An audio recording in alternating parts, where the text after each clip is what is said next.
श्रीकृष्णाने अर्जुनाला गीता सांगितली या वाक्यातील प्रत्यक्ष कर्म डॅश डॅश डॅश आहे. या वाक्यातलं प्रत्यक्ष कर्म आपल्याला ओळखायचं आहे.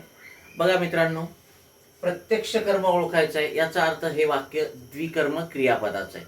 कारण द्विकर्म क्रियापदाचं जर वाक्य असेल तर या द्विकर्म क्रियापदाच्या वाक्यामध्ये दोन कर्म असतात, एक अप्रत्यक्ष आणि एक प्रत्यक्ष. बघा, सांगणारा कोण आहे? श्रीकृष्ण हा कर्ता आहे. हा कोण आहे? कर्ता. आणि सांगण्याची क्रिया कोणावर होते? अर्जुनावरही होते आणि गीतेवरही होते.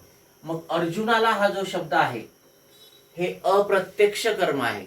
जे कर्म व्यक्ती किंवा प्राणीवाचक असते त्याला अप्रत्यक्ष कर्म म्हणतात.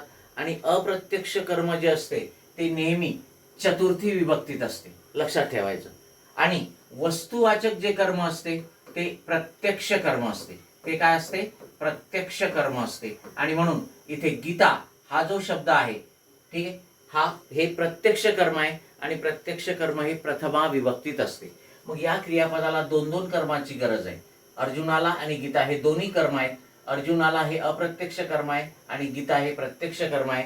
आणि आपल्याला प्रत्यक्ष कर्म, ठीक आहे, त्यांनी विचारलेलं आहे आणि अर्थातच ते आहे गीता, एक नंबरचा पर्याय. आणि मग तेच आपलं उत्तर आहे.